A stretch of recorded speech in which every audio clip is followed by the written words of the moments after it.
Good morning students. How are you first year students? Class learning daily అనుకుంటున్నాను. మీకు 1 week క్లాసులు అన్నీ కూడా maximum 5 to 6 క్లాసెస్ ఉన్నాయి.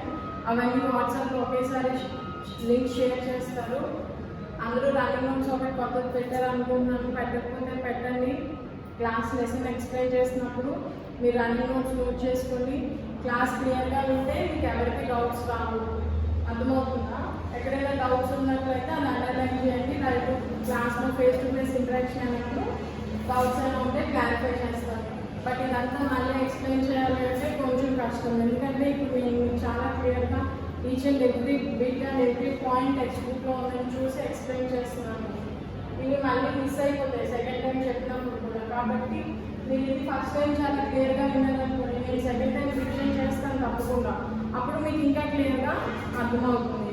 ఇప్పుడు వరకు ఏం చూస్తాను, జీవం అంటే ఏంటి, జీవులకు ఉండాల్సిన లక్షణాలు ఏంటి, జన్యుశాస్త్రంలో ఉండే శాఖలు ఏంటి, జన్యుశాస్త్రం పరిధి ఏంటి, దాని స్వభావం ఎటువంటిది, ఇంకా వర్గీకరణ శాస్త్రంలో వర్గీకరణ శాస్త్రం అంటే ఏంటి, వర్గీకరణ శాస్త్రంలో మెయిన్గా 4 ఉన్నాయంటవి: గుర్తింపు, లక్షణీకరణం,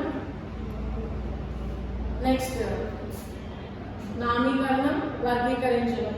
ఇప్పుడు వర్గీకరించడం అనేది ఎందుకు అని నేర్చుకున్నాం. ఎందుకు వర్గీకరణ గురించి మనం నేర్చుకోవాలి అంటే, అనేక జీవుల్ని ఒకేసారి మనం చదవడం కుదరదు. వాటిని అన్నిటిని కొన్ని కేటగిరీస్గా కేటగిరీస్లో పెట్టి వర్గీకరణ గురించి నేర్చుకుంటాం అంటాం. కేటగిరీస్ అంటే అంతస్తులు. ఒక్కొక్క అంతస్తుని మనం టాక్సాన్ అంటాం. టాక్సాన్ అనే పేరు పెట్టిన అతను సైంటిస్ట్ హెకెల్. వర్గీకరణ పితామహుడు లినియస్, క్యారలన్ లినియస్. మరి వర్గ వికాస వర్గీకరణను ప్రతిపాదించింది కూడా హెకెల్. వర్గ వికాస వర్గీకరణలో 2 రకాల పరిణామాలు ఉన్నాయి: అభిసార పరిణామం, డైవర్జెంట్ పరిణామం. డైవర్జెంట్ పరిణామం వల్ల వచ్చినవన్నీ కూడా హోమోలోగస్ ఆర్గాన్స్ అంటే నిర్మాణ సౌమ్య అవయవాలు. అభిసార పరిణామాల నుంచి వచ్చిన అవయవాలన్నీ కూడా క్రియా సౌమ్య అవయవాలు. అంటే కన్వర్జెంట్ ఎవల్యూషన్ నుంచి వచ్చిన ఆర్గాన్స్ అన్నీ కూడా ఎనాలోగస్ ఆర్గాన్స్. ఫంక్షన్ సిమిలర్గా ఉంటుంది కానీ వాటి స్ట్రక్చర్ డిఫరెన్సెస్ ఉంటుంది. నిర్మాణ సౌమ్యం స్ట్రక్చర్ ఒకేలా ఉంటుంది, నిర్మాణం ఒకేలా ఉంటుంది కానీ పనితీరు అనేది వేరే రకంగా ఉంటుంది. అటువంటి వర్గ వికాస వర్గీకరణను ప్రతిపాదించింది ఎవరు అంటే ఎర్నెస్ట్ హెకెల్. ఇప్పుడు ఈ లెవెల్స్, ఈ ప్రాధాన్యత క్రమ వర్గీకరణలో ఇంత అంతస్తులు మీకు చెప్పాను. ప్రతి దాన్ని కూడా క్లాసిఫై చేయాలంటే ఏదో కేటగిరీ తీసుకుంటాం. 10th అయిపోయిన తర్వాత వచ్చిన కాలేజ్ స్టూడెంట్స్ అందరినీ ఒక కేటగిరీ, వాళ్ళు తీసుకున్న గ్రూప్ కేటగిరీ చేసుకొని మనం 2 రకాలుగా క్లాసిఫై చేయొచ్చు. ఏంటి, ఎంపీసీ స్టూడెంట్స్, బైపీసీ స్టూడెంట్స్. అంటే అదొక అంతస్తు, అదొక కేటగిరీ. అటువంటి కేటగిరీస్లో మనం ఏమని చెప్పచ్చు, సైంటిఫిక్ టర్మ్స్లో టాక్సాన్ అని చెప్పచ్చు. అలాంటప్పుడు ఇలాంటి అంతస్తులు అన్నీ ఎన్ని ఉన్నాయి అంటే 7 ఉన్నాయి. అవికల్ప అంతస్తులు, 7 ఆబ్లిగేటరీ కేటగిరీస్. ఇప్పుడు నేను ఈరోజు మీకు చెప్పే క్లాస్ అంతా కూడా మీరు గుర్తుంచుకోవాల్సిన విషయాలు. ఇందులో మీకు అర్థం కానిదంటూ ఏమీ ఉండదు. అర్థం చేసుకోవడానికి మీరు బుర్ర పెట్టాల్సిన అవసరం కూడా ఏముండదు. గుర్తుంచుకోవడం, మెమరీ అనేది కాన్సెప్ట్ అయితే ఈ కాన్సెప్ట్ అంతా కూడా, ఈ టాపిక్ అంతా కూడా డిపెండ్ అయ్యింది. ఇప్పుడు మనం ఏం చూస్తున్నాం, వర్గీకరణ అంటే ఏంటో తెలుసు. వర్గీకరణ అంటే వివిధ కేటగిరీస్ రూపంలో జీవులను ఒక స్థానంలోకి చేర్చడాన్ని వర్గీకరణ అంటారు. The placing of organisms based on several categories ని అంతస్తులు అంటారు. ఈ జీవుల్ని మనం సైంటిస్ట్ ఎన్ని రకాల అంతస్తులు చేశారు అంటే 7. ఆబ్లిగేటరీ అంటే కంపల్సరీ అంటారు. ఆబ్లిగేటరీ అంటే కంపల్సరీ. ఆ 7 ఆబ్లిగేటరీ కేటగిరీస్ ఏంటి అంటే, 1 కింగ్డమ్, సామ్రాజ్యం అంటే జంతు సామ్రాజ్యం అంటారు కూడా. Phylum, class, order, family, genus, spacious. ఏంటవి? కింగ్డమ్ అంటే సామ్రాజ్యం, ఫైలం వర్గం, క్లాస్ విభాగం, ఆర్డర్ క్రమం, ఫ్యామిలీ కుటుంబం, జీనస్ జాతి, ప్రజాతి, స్పీషీస్ జాతి. సో ఇప్పుడు చెప్పండి, వర్గీకరణలో ఉన్న అంతస్తులు ఎన్ని అయ్యా అంటే 7. వర్గీకరణలో ఉన్న అంతస్తులు ఎన్ని? 7. What are the 7 obligatory categories in classification? 7. What are they? Kingdom సామ్రాజ్యం, ఫైలం వర్గం, క్లాస్ విభాగం, ఆర్డర్ క్రమం, ఫ్యామిలీ కుటుంబం, జీనస్ ప్రజాతి, స్పీషియస్ ప్రజాతి. ఏంటో ఒకసారి రిపీట్ చేయండి. Kingdom, phylum, class, order, family, genus, spacious. సామ్రాజ్యం, వర్గం, విభాగం, క్రమం, కుటుంబం, ప్రజాతి, జాతి. ఇవన్నీ కూడా ఏంటి అంటే 7 కేటగిరీస్. మీకు చెప్పాను కదా స్టూడెంట్స్ ని కొన్ని కేటగిరీస్ ఆధారంగా క్లాసిఫై చేసామని. అలా క్లాసిఫై చేయడానికి తీసుకున్నాను కేటగిరీస్ ఏంటి అంటే కింగ్డమ్ అనే ఇది జంతు సామ్రాజ్యం. జంతు సామ్రాజ్యం అంటే అందులో ఓన్లీ జంతువులకు సంబంధించిన అన్ని జంతువులు, జంతు వర్గం జంతువులకు సంబంధించిన అన్ని జంతువులు వస్తాయి. మరి వృక్ష సామ్రాజ్యం అంటే మొక్కలకు సంబంధించినవన్నీ వస్తాయి. అలాగే కింగ్డమ్ అంటే అన్నిటికన్నా పెద్దది. అవునా కాదా? ఇప్పుడు ఫర్ ఎగ్జాంపుల్ మీకు ఇంకా ఈజీగా చెప్పాలి అంటే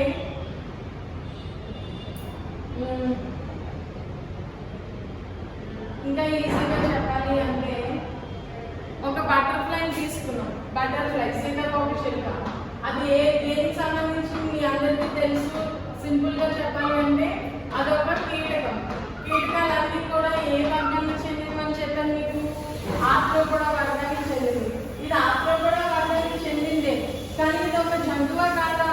జంతువు కాలం. దీనికి 2 చేతులు 2 కాళ్ళు. దీని జంతువు ఎందుకు అంటామంటే ఇది జంతువు. ఎందుకు? ఇది తన ఆహారాన్ని తాను తయారు చేసుకోలేదు, ఇతరుల మీద ఆధారపడుతుంది.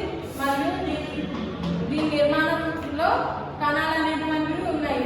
దీని శరీర నిర్మాణంలో కణాలు అనేటువంటివి ఉన్నాయి. కాబట్టి ఇదంతా కూడా జంతు సామ్రాజ్యానికి చెందింది. అందులో ఇది ఏ వర్గానికి చెందింది అంటే ఆర్థ్రోపోడా వర్గానికి చెందింది.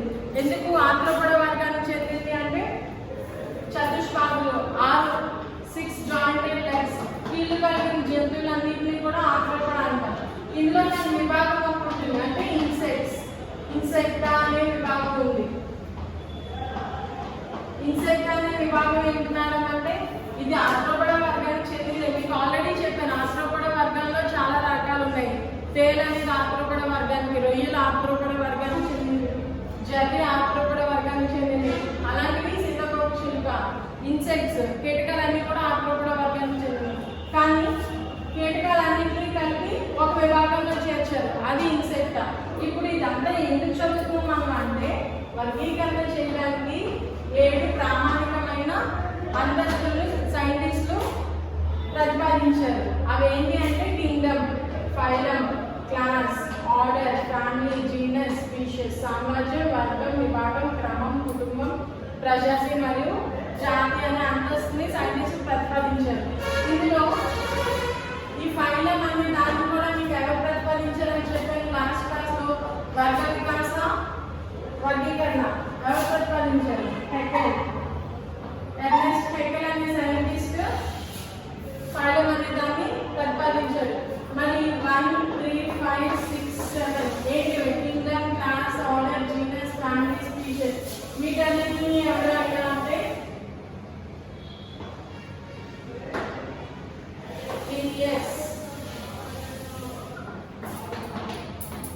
లీనియస్ అనే సైంటిస్ట్ వీటిని ప్రతిపాదించారు, ఈ అంతస్తుని ప్రతిపాదించారు. మీరు జస్ట్ గుర్తుంచుకోవాల్సిన 2 విషయాలు ఇక్కడ.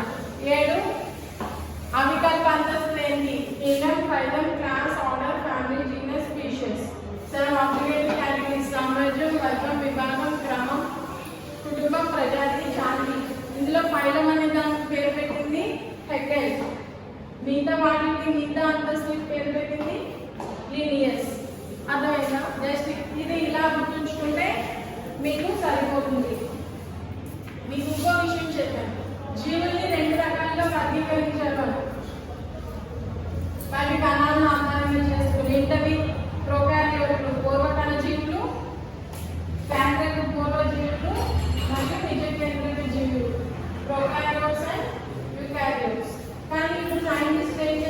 అంటే 3 డొమైన్ క్లాసిఫికేషన్ అంటాము.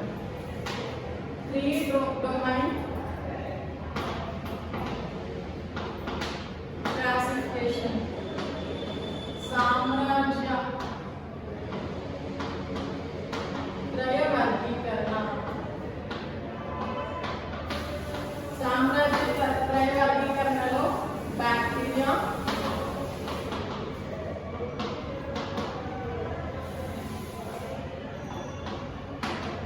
Archaea, Eukarya.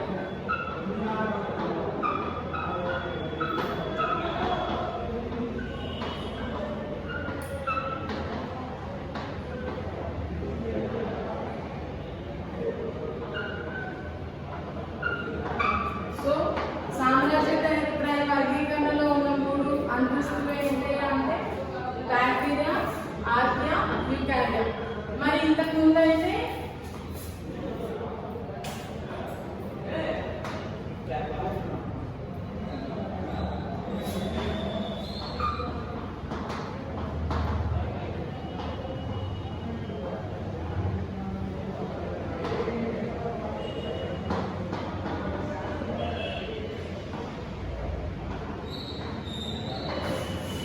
మీకు ఈరోజు చెప్పే క్లాస్ అంతా కూడా మీరు నోట్ చేసుకోవాలి, అది గుర్తుంచుకోవాలి అంతే.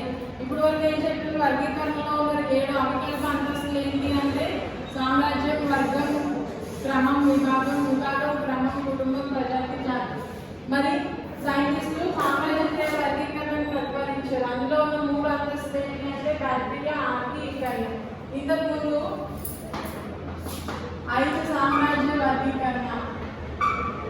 జంతువులన్నింటినీ, జీవులన్నింటినీ కూడా జీవుల్ని 5 సామ్రాజ్య వర్గీకరణ ప్రతిపాదించారు. ఎవరు అంటే 5 కింగ్డమ్ క్లాసిఫికేషన్. 5 కింగ్డమ్ క్లాసిఫికేషన్ అవేంటి అంటే మొనిరా, ప్రతిష్ఠా,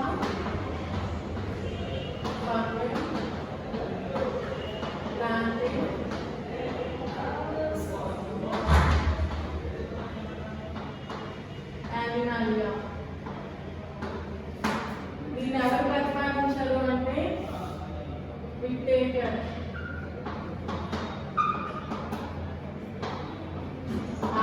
విక్టేరియర్ అనే సైంటిస్ట్ ఇంతకు ముందు ఈ జీవుల యొక్క లక్షణాలను ఆధారంగా చేసుకొని జీవం ఉన్న జీవులన్నింటినీ 5 రకాలుగా వర్గీకరించారు.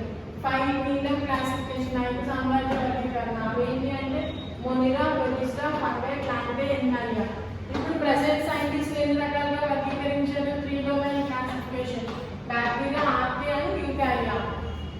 విక్టేరియర్ క్లాసిఫికేషన్ లో మొనిరా, ప్రతిష్ఠా, ఫంగై, ప్లాంటే, ఎనిమాలియా. ఇప్పుడు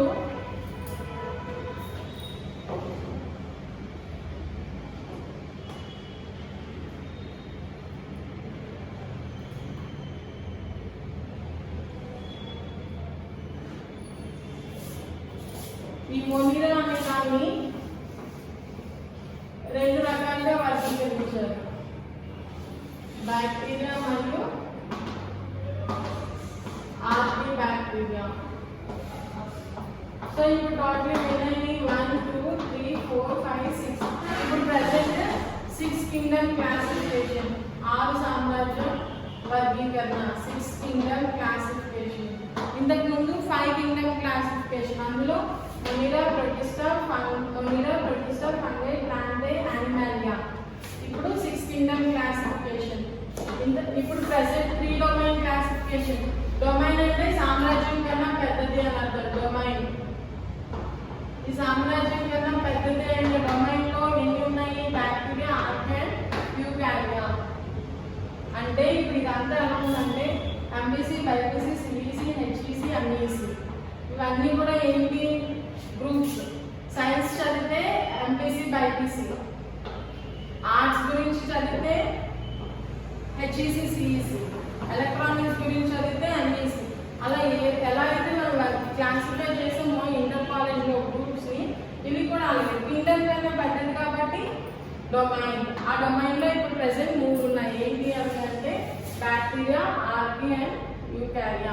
అదే ఇంతకు ముందు అయితే Monera, Protista, Fungi, plant and Animalia. మీరు ఇవంతా కూడా జస్ట్ గుర్తుంచుకుంటే చాలు. ఈరోజు మీకు టోటల్ నెంబర్స్ డిజిట్స్ మాత్రమే చెప్పారు. ఏంటంటే వర్గీకరణలో అవికల్ప అంతస్తులు 7, 3 డొమైన్ క్లాసిఫికేషన్ లో ఉన్న అంతస్తులు 3. విటేకర్ క్లాసిఫికేషన్ అంటారు. విటేకర్ అనే సైంటిస్ట్ ప్రతిపాదించారు కాబట్టి విటేకర్ క్లాసిఫికేషన్ అంటారు. విటేకర్ క్లాసిఫికేషన్ వర్గీకరణలో అంతస్తులు 5. ప్రజెంట్ ఇప్పుడున్న వర్గీకరణలో అంతస్తులు 6, 3, 5, 6, 7.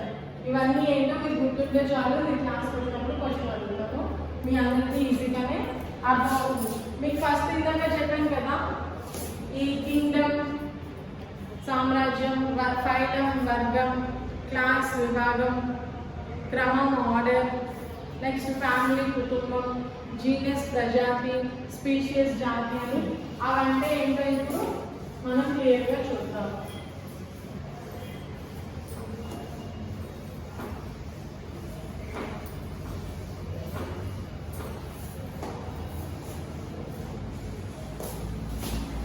డొమైన్ క్లాసిఫికేషన్ లో అంతస్తులు 3, విటేకర్ క్లాసిఫికేషన్ లో అంతస్తులు 5, ప్రెసెంట్ ఇప్పుడున్న వర్గీకరణలో అంతస్తులు 6. నెక్స్ట్ వర్గీకరణ మొత్తంలోనూ 7 అవికల్ప అంతస్తులు 7. ఫస్ట్ ఏం చెప్పాను, కింగ్డమ్. మన కింగ్డమ్ ఏంటి, యానిమాలియా. ఎందుకు, జీవులకు సంబంధించి, జంతువులకు సంబంధించింది కాబట్టి. బహుకణి, ఇంకా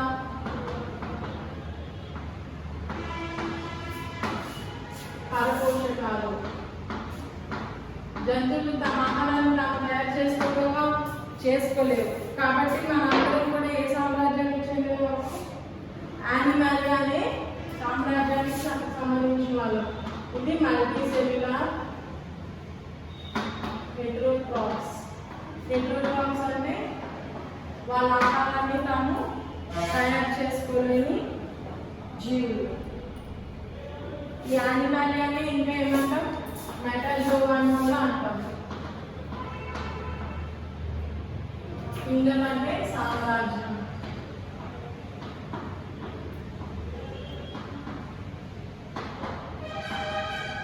మెటాజోవా, యానిమాలియా వర్గం ఒక లక్షణాలు ఏంటి, జీవుల యొక్క లక్షణాలు బహుకణిక, పరపోషకాలు, మల్టీ సెల్యులార్ హెటెరోట్రాప్స్. తర్వాత ఫైలం.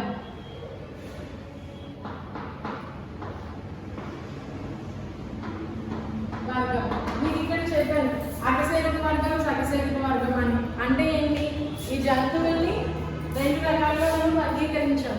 వెన్నుముక ఉన్న జీవులు, లేని జీవులు. లేని జీవులన్నింటినీ అకశేరుకాలని, ఉన్న వెన్నుముక ఉన్న జీవులన్నింటినీ కూడా సకశేరుకాలని అని ఒక పెద్ద వర్గంగా తయారు చేస్తాం. అవునా కాదు? మళ్ళీ అకశేరుక వర్గంలో 9 మీకు ఆల్రెడీ చెప్పాను. Protozoa, Porifera, Coelenterata, Platyhelminthes, Nemathelminthes, Annelida, Arthropoda, Mollusca, Echinodermata. అలాగా ఫైలం తర్వాత వచ్చేది ఏంటి అంటే క్రమం, ఆర్డర్, క్లాస్, విభాగం. కొన్ని విభాగానికి సంబంధించిన జీవులన్నింటినీ కలిపి ఫైలం అని పేరు పెట్టాం.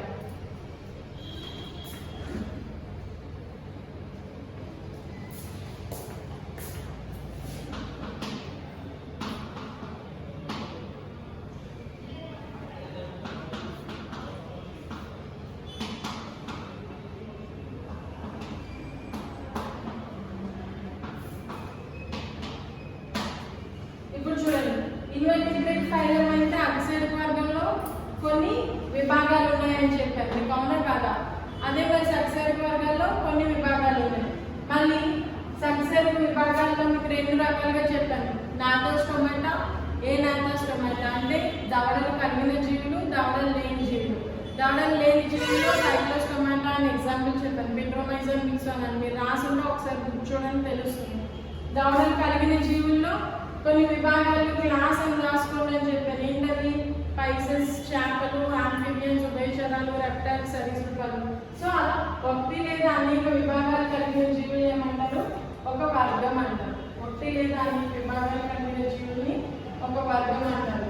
ఫైలం కంప్రైజెస్ ఆఫ్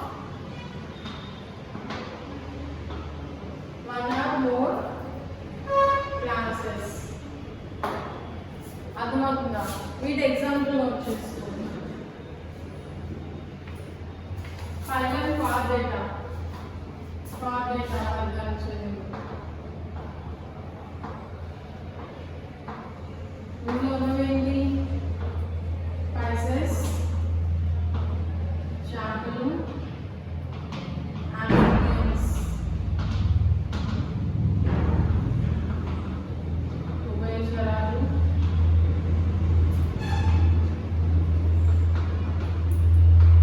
రెప్టైల్స్, సరీసృపాలు,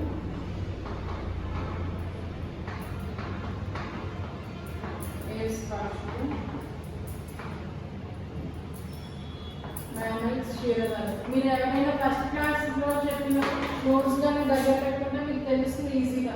పాఠ్యక వర్గంలో విభాగాలు అని చెప్పి రాసుకోమని చెప్పారు, క్లాస్ అని చెప్పి రాసుకోమన్నారు, తరగతి అని కూడా అనొచ్చు. Spices, amphibians, reptiles. సో ఇప్పుడు వరకు ఏం నేర్చుకున్నాం మనం? వర్గీకరణల అంతస్తుల గురించి నేర్చుకున్నాం. అందులో ఫస్ట్ సామ్రాజ్యం, అన్ని జంతువుల సామ్రాజ్యాన్ని యానిమల్ అంటాం, మెటాజోమా అని కూడా అంటాం. ఇవి బహుపరేతం పరపోషకాలు. నెక్స్ట్ వచ్చేసి అంతస్తు ఫైలం. ఫైలం అనే దానికి పేరు పెట్టింది హెకెల్ అనే పేరు ప్రతిపాదించింది హెకెల్. ఒకటి కన్నా అనేక విభాగాలు కలిగిన జీవులు. ఈ ఫైలంలో ఒక ఫైలం, ఇది ఫైలం. ఇవన్నీ ఏంటది? విభాగం, క్లాస్. ఇప్పుడు ఇది రాసుకోండి, మీకు చెప్తాను.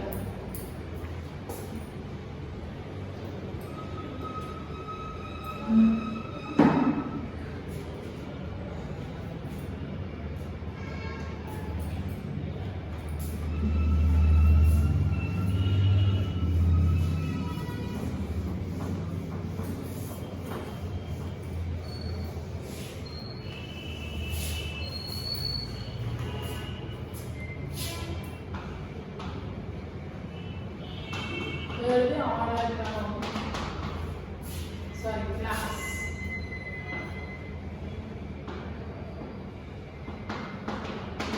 ఫైలం అంటే ఒకటి లేదా అనేక విభాగాలు కలిగింది. ఇది అంతస్తు అంటే ఒకటి లేదా అనేక క్రమం.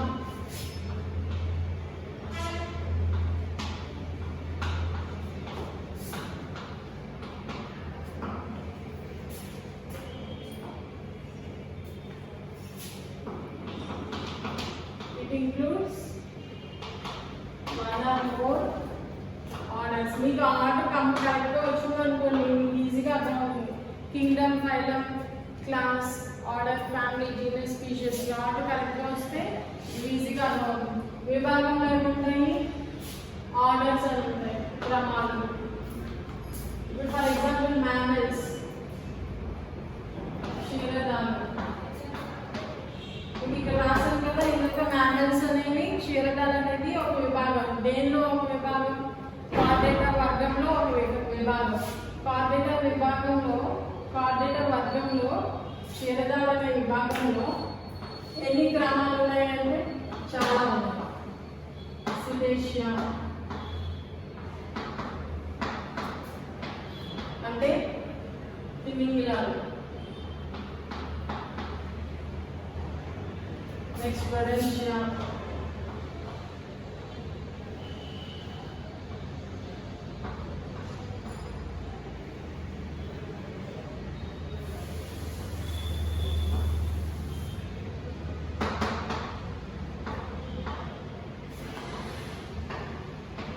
అంటే ఎలుకలకు సంబంధించి ఎలుక, చించెలుక, ఇంకేమంటారు చిట్టెలుక, అలా ఎలుకల్లో రకాలు కూడా ఉన్నాయి కదా, అవన్నీ కూడా గ్రామాలు. నెక్స్ట్ ఇంకేముంటాయి అంటే కైరాప్టెరా. ఇవన్నీ కూడా ఏంటి అంటే గద్దలు. ఇవన్నీ కూడా చేరుతారా కాదా? అవునా కాదా?